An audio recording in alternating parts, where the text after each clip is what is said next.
Alright guys, and welcome back here. We have just survived a pretty much hard tavern brawl here. We got, obviously, since we were looking like a fucking peasant or like a vagabond, I would say, we are now in the pillory, or we have been in the pillory. We had even a fight with Sir Hans, because Sir Hans obviously started the whole tavern brawl. And yeah, we're now out of the tavern, out of the pillory, and we're now at 8 morning. We don't really have anything left, I feel like. Never mind, we do have, they still gave us the cloth. So I think first things first, we're gonna need some cloth again. We're gonna take the Gambison, right, obviously. Yeah, these ones are already in bad condition, so that doesn't really make any sense. We're gonna take the quilted hose, and then the vagrant's boots, right? And besides that, we do have a hunting sword, at least something, but we don't really have anything else, right? And then obviously the torch. Alright. We got also the recipe, we're gonna shortly learn that, since we're now able to craft not only chamomile decoction, but also like the savior schnapps, right? Which is very nice. So that we can make savior schnapps, and obviously Henry once, since you know he got like he was able to farm those you know, these herbs and so forth for Bashena earlier. I think he also is getting slowly into potions making, and especially since we're literally left with nothing. I don't even think we have money. Yeah, we have literally nothing. We need ways to find money, and obviously Henry is now in a position where, you know, he's able to sell items, right? We're able to find, and what better way would be for him to like find herbs and stuff and make potions eventually? Obviously not the hardest at the start, since he's only learning, but like find ways to make money, right? And maybe that is a possibility. Besides, we also have a lot of food here. We never really are able to eat all at once, so we're gonna sell some of that eventually, and hopefully we can get some money, right? But first, I will shortly see, guys, if we can also repair our goods here, like quick. And the rest, we don't really got any skills here, right? Also, you know, we did learn a few things, guys. I would shortly like to check out the village, because we are now in a village, right? We are in, where are we, by the way? We are in Troskowitz. We have millions of billions of things here to do and check out. But first, let me see and, you know, get a feeling about the town here, or the village. So, Bohemian villages underwent a significant transformation at the turn of the 13th and 14th century. Peasants could inherit farms, and wages and trade began to have clear rules. So that means, you know, earlier, or that's what I get the understanding from, the peasants did not really had any opportunity to have this inheritation of farms, probably because they were most dependent from their liege lord, right? So, or from their liege, right? So I don't think, you know, they had that much of opportunities. I actually do not really know that kind of part way too much, because here, you know, where I'm coming from Switzerland, we did not really had this relationship towards the lieges. Obviously we did have that as well, but we got pretty much, I wouldn't say independent from the lords, but more, we had way much more space of acting, right? So, or of actions, because, you know, Switzerland, or, you know, the Switzerland at that time wasn't really you know, wasn't really under the complete control of the empire, right? And so or, you know, it was obviously under the control, but it wasn't, you know, kind of the relationship was way much more open. And especially the city later on got also way much more space of action from the empire itself, right? We obviously were part of the same empire, as you might know, as the Bohemia here, Bohemian space here. But yeah, so that's the kind of the background story here, short historical background. You know, here in the towns and villages, they develop way much more action, way much more, like, you know, they had much more you know, a feeling of being independent and so forth, and were acting with each other, and you know, did form alliances and so forth. But yeah, it's a tale for another story. Anyway, so shape of the villages also changed organized plots with a regular geometric layout, providing ample space for roads and markets. Exactly, right? So you probably will see it here as well, that you had different ways of villages or how villages were built. And obviously you can still, in Europe, still often see that kind of layout, and probably also in other spaces, but, you know, not along that tradition like here, where, you know, you had, for example, a road, and then you had the market stalls around the road, or you had, I don't know, like rounded streets and so forth, all you know, connected with the houses and so forth. So you had different layouts of houses. Yeah, and as I tell, we had like 20 to 25 houses here. The center of the village was the village green, a public space that served as a social, cultural, and economic hub with fences marking the village boundaries. I could imagine that it's probably, once again, they're all only mentioning maybe one type of a village, but I definitely feel like there are way much more types of villages, especially at other spaces. But yeah, I definitely get the feeling that, you know, especially in towns here, at least in Switzerland, also in a lot of parts of Europe, that you had one road and then, you know, houses on both sides, right? So that's kind of probably the most typical type of house. But yeah, anyway, we're now here stuck on the pillory. Oh wait, someone called us? She's over there! Well, Lovely mate, beautiful. I don't bite. Nice one. Do you have a moment? Wait, Nice one. Nice. that is not... That is a compliment, but also about probably we were talking about picture, right? What do you want from me? Alright, what does she... I don't want Maybe anything she can from help you. us? I should actually be thanking you. Uh-huh. For what? I've been begging for alms here for days. But Now, she I has didn't pretty get good any clothes real for that, I'm not until gonna lie. today. If And she's that's begging. thanks to you. The scene you made brought out nearly all of Troskowitz. But hey, here we are, right? You're welcome. At least it was good for something. Oh, Fair enough. not many people can make such a strong first impression. But look on the bright side. Hmm? Now things can only get better. I hope so. Yes. I mean, we are literally at the worst Yeah, that's space worse right than now, that. or in the worst Unless space, so I think somebody tries to kill she me might be very true. again. You're still alive in one piece. It's a new day and the sun is shining. Like Tomcat always says, bruises build character. Well, does it? Hey, you. What's your name, anyway? What do you do? I'm Bara. Just Bara. Looks like you know your way around here pretty good. Hey, You're Burrow. from here, right? Say your own hi to Hey. Burrow. I'm just passing through. You're something like a wanderer. Nah, I usually find work with someone, stay for a while, and once I save a bit, I move on. Then why are you begging here? Sometimes I collect herbs for the apothecary or help in the tavern, but I'd like to go somewhere else, so I'm scraping up whatever I can. But on the whole, you could say I'm a traveller or a nomad, but don't say it too loud. The locals don't take kindly to them. Why? Because they're different, and it scares people. They travel from place to place and take their home with them. I'd like to see what their homes look like. You can go and see them, just don't stare too long. Where are you headed? If you're only passing through here. For work, to the city. So we literally just Sometimes lost the fucking surly reputation landholders. for what? They all promise the moon, but Bruh. then you're eating stale bread. Bro cold moment right there, porridge, guys. And nary a groschen in sight. With the city folk, it's bound to be better. I hope so. You said you were going to a city. You mean like to Prague? Or somewhere further?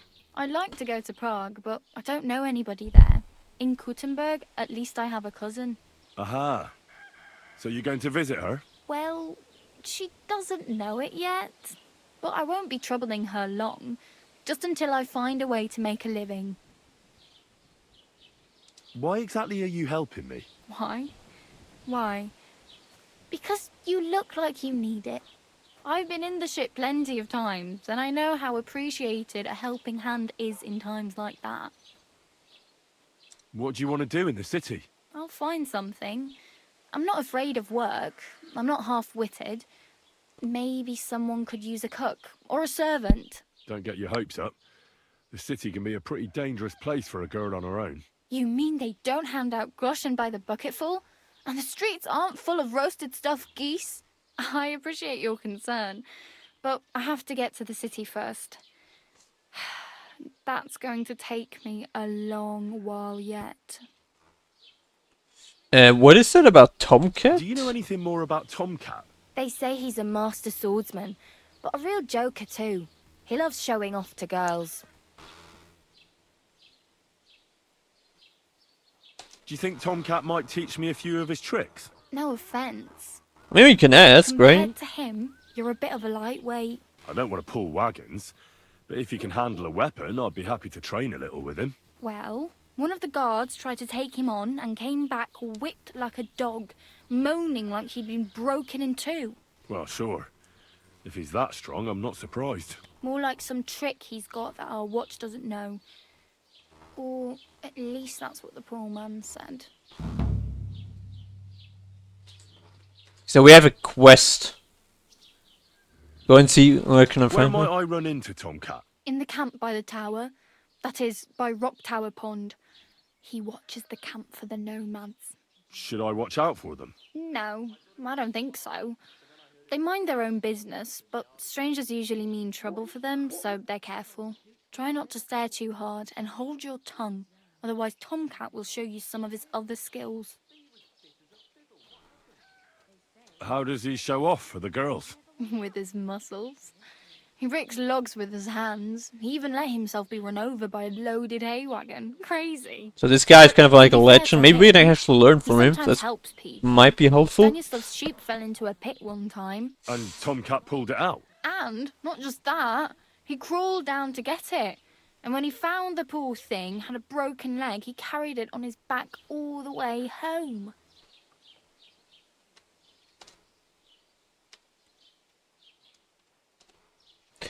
Oh yeah, maybe she also have some advice for us here. He wants anything to do with me.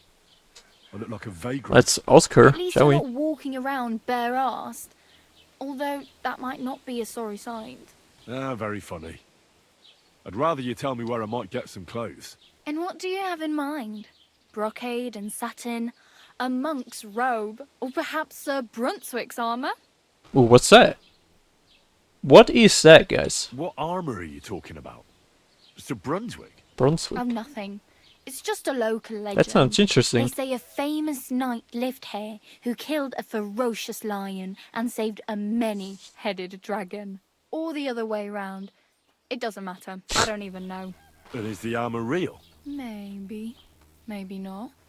Geibel, the scribe, might know something about it. We definitely need Has to a lot talk to of the learned scribe here. books. I don't know my letters. Right. We definitely could use some armor. I could use some armour. Proper, like, for a night. And no rusty junk. And... Because we're a you're son of a like blacksmith and we're always trying to be a knight at knight? least. Well, yeah. I don't look so good. But I swear I came here in armour, sword at my side, and on a horse. Wow. And where is your armour, sword, and horse now? That's a long story. And it's not a happy tale. Well, you can hardly buy new armour now, but you might find something in the town hall armoury. In the town hall Although armory? You'll need quick hands. Okay, so we need to find it. Alright, that'll come in handy, you know. These will come in handy. Just don't get yourself caught again. We need to do literally everything here to get something, not only to wear, but like also just stay alive, right? So we're gonna Might as well beg on the village. ignore the green. law in that The case. hell you will. This is my turf. Damn. Go. I'll skip supper. Oh, Partly huge. you're doing anyway. Wait, we already had some food, never mind. My bad. Thank you. Seriously. Yeah, don't start crying. You'd better find some work quick. I hope so. 5 groschen. I mean, it's not much, but I think we can definitely do something with it. I could use a horse. Especially if we It'll need take some years food or to get something. to Semin on foot. Don't exaggerate. This province is small. Still, it would be faster with a horse. There's a stud farm in Semin, renowned far and wide. And which way is Semin? Southwest from here, not too far. There's a road goes right there from the green. Just go down the hill. Once Think you we see the might full want to do that, farmhouse, right? You're there. Though I'll be a queen before you can afford a horse from Semine. Well, maybe. She's right.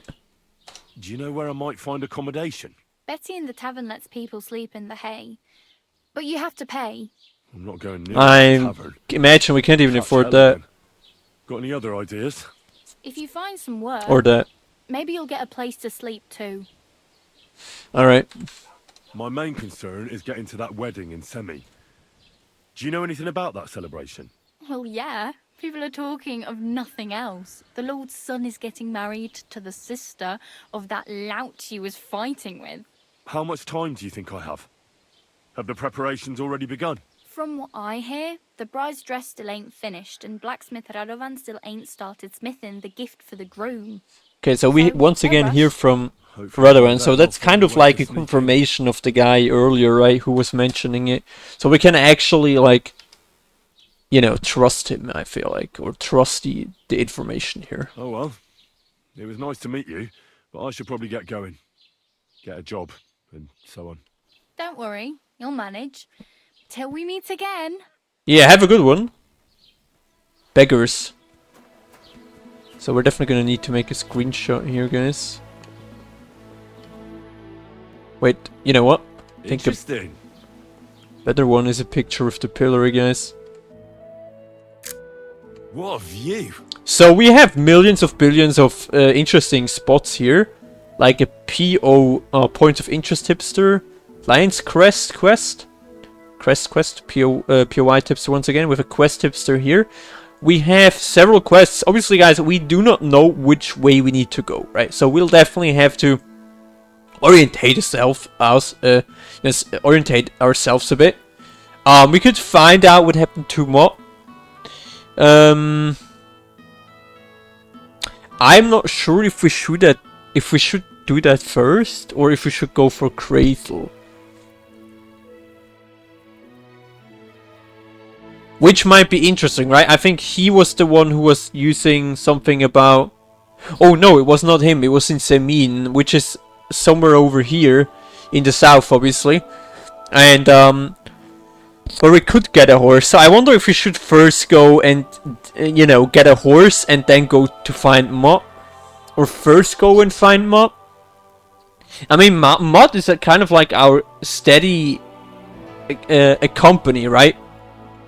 So I feel like this might be a pretty important task to do as well. Yeah, but I'm definitely thinking we're not gonna decide this in this episode, since we're probably in this episode stay a little bit in the village. And you know, maybe in the next one a bit of time again, right? And then we'll see what we go on, where we go on from here. So I feel like a lot of people are like walking around pretty drunk. I mean, this guard over there, this guard over there, this man over here. So I feel like we literally went into a town full of drunkards, but I might be wrong. So honestly, while we're here, guys, pretty beautiful tavern, by the way. I think we should definitely check out. Or is this, if this... No, it's not yet open, so we'll have to wait. I think before we're gonna do anything, we'll need to get some cleaning done. Wait, there's a nest up here? Oh, wait, so far up high. Okay, crazy. I don't really have anything to shoot it down, so...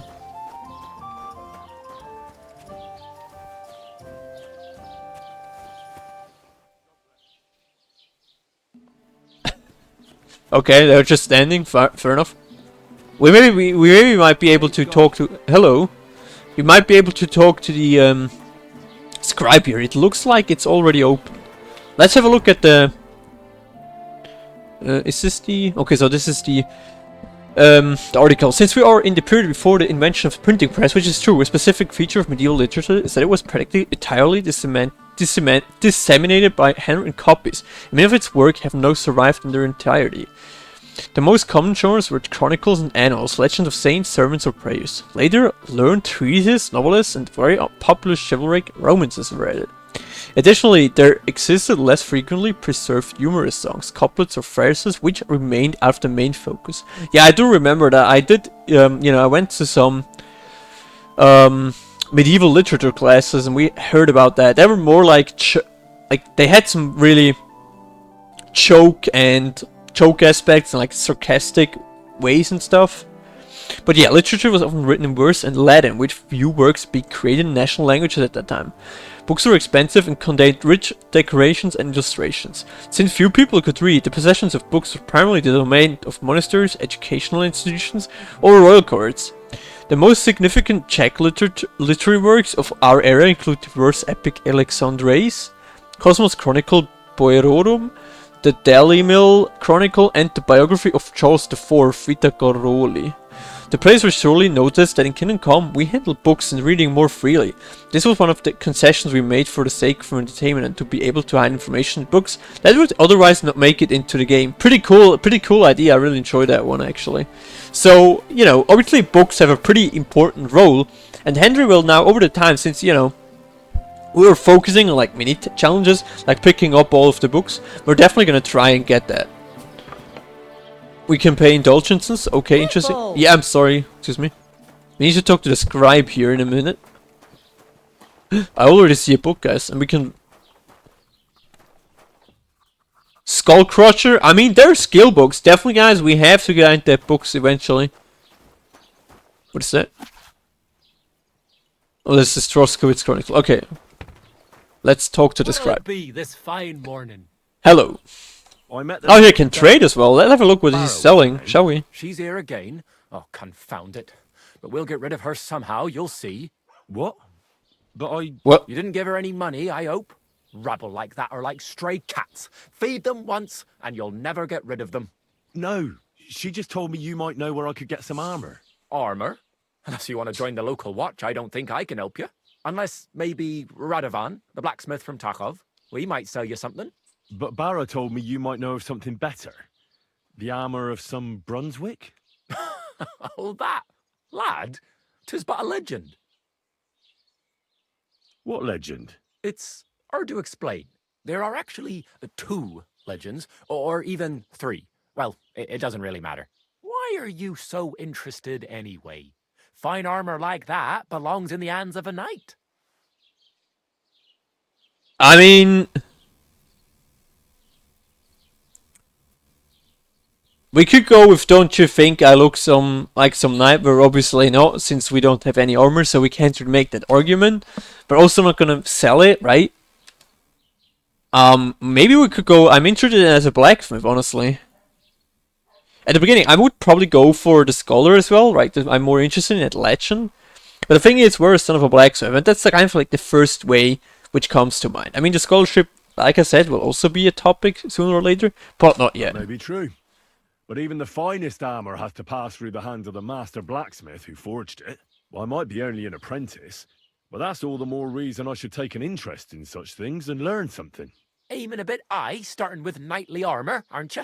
How about starting with horseshoe nails, eh? Excuse me? All right, no need to lose your temper, I'll tell you. In short, they say the armor of ancient bohemian prince Brunswick is hidden here, waiting for some valiant knight to find it. I don't believe it, of course. After all, I'm educated.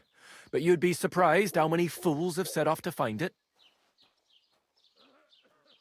Okay, so who was that guy? This Brunswick? Let's have a You look. don't know, lad?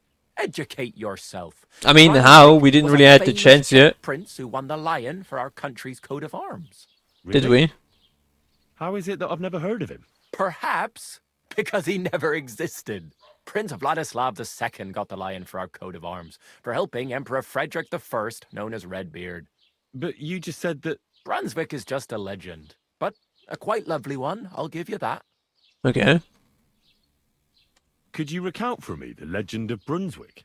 Well, why not? Brunswick was a valiant bohemian prince.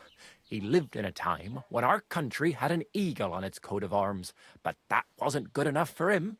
So he decided to head out into the world and gain the mark of a more powerful animal.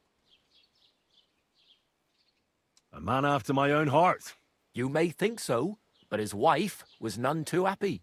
Her name was Ludmilla, and she begged Brunswick 100 times to stay home, but he just couldn't be persuaded. Still, he loved her very much, so he took her ring and told her that unless someone came and showed her that ring during the next 7 years, she should wait for his return. But if he failed to return after 7 years, that would mean he would never return.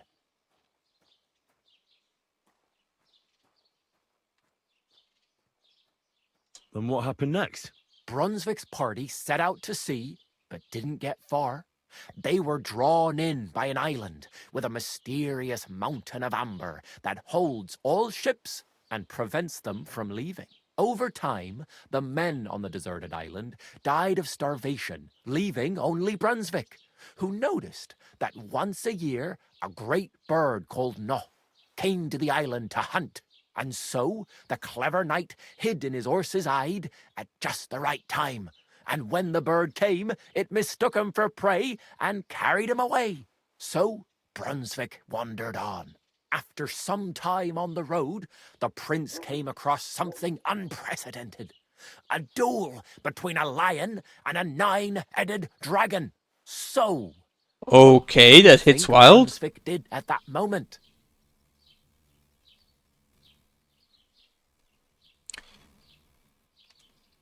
Well, the dragon is certainly much stronger than a lion, so I suppose he sided with the dragon, right?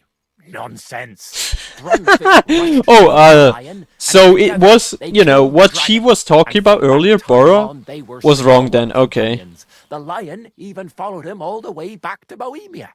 Except, by then, it was already too late.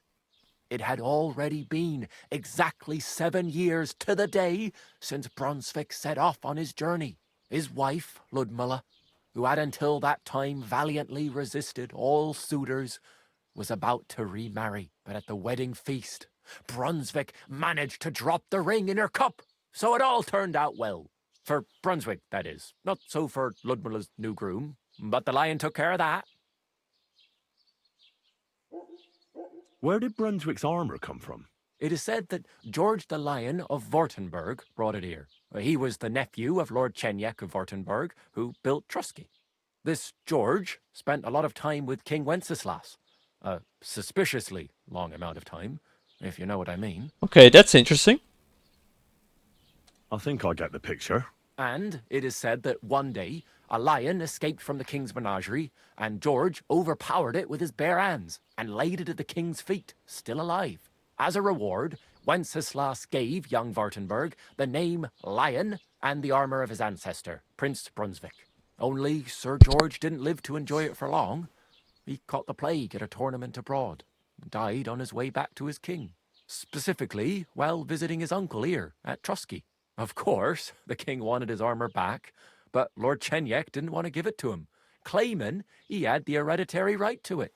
It looked like Wenceslas would lay siege to Trusky, but fortunately Lord Chenyek was completely destitute by then, so he sold all of Trusky and the armor to the king. Chenyek was broke. How come? Because of building his castle. Fair enough. Trusky may be impressive, but it's too expensive for a nobleman. Even the king had difficulty paying for such a castle. Well, if the king was so endeared with Brunswick's armor, why did he leave it here? Because he didn't have any choice, my friend. He never found the armor. Lord Chenyek was as cunning as a fox. While he did leave the armor here, he never told anyone where. It's said he hid it so it could Okay. only be found by a true knight. Each piece. In a different place. Okay, yeah, so Or it's like a so they treasure say hunt. around these Interesting. parts. Who knows if there's any truth to this? I mean, we're definitely gonna explore the nature, that's for sure, so... Yes, lad, if it even really exists. But I do have a little bit of advice for you. What is it? Sir Chenyek, who they say hid the armor, left behind Oh a my riddle. goodness, okay. It's a test that must be Maybe we'll get passed some by whoever information. wants to find it. And you know, we're on hardcore, right? So on hardcore, we need to way much more look onto not only the map, but mostly what we'll see, right? So we might, you know, if we now get some information, we might already get a feeling where we need to go, kind of like somewhere by exploring the area anyway. I've got it. Take your leave of crone and maiden, standing tall behind the gates. Boldly Leaf go Crone and Maiden. towards true midnight. In caverns cold your prize awaits. Pass through the all of forest. Oh my caves, goodness, that doesn't really sound that easy. Why is the other guy in the bank? standing tall, two guards of stone. What the fuck? Behind doom, yearned for treasure. Alright, lays. that works. Between them stands a mighty rock, a subtle niche, yet deeper still, a place to give one's art to God. Behold, my armor gleaming still. I have no clue, but you know, we will see. Towards midnight. We've got east, west, Hmm. midday, midnight. Bloody hell. I think I know where it is. Really? Well, seems you've got something between your ears then, lad. And you know what? I've got something else for you. What is it? Sir George, who previously owned the armor, wanted to have a nice poleaxe made in Prague too, but he died of the plague before he could do it. I'm not too certain about Brunswick and his armor, but this is certainly true because I have a copy of George's order here. Ooh, interesting. Take it as a keepsake. And now go. Beautiful, a poleaxe. Honestly, we do need to craft that eventually, right? But yeah, solve the riddle and find a piece of Sir Brunswick armor. Okay, we're not gonna steal anything right now. That's not really worth the effort. But we'll definitely have to come back for these books. Yeah, very beautiful, guys. We learned a few things now about the Sir Brunswick. We're definitely gonna, you know, spend some more time here in Troskowitz and explore it a little bit. See what kind of quests they have to offer and so forth. And then eventually, you know, we're gonna make a way and go into the wild, right? So, yeah, thank you guys for watching. I'll see you guys in the next episode, and take care.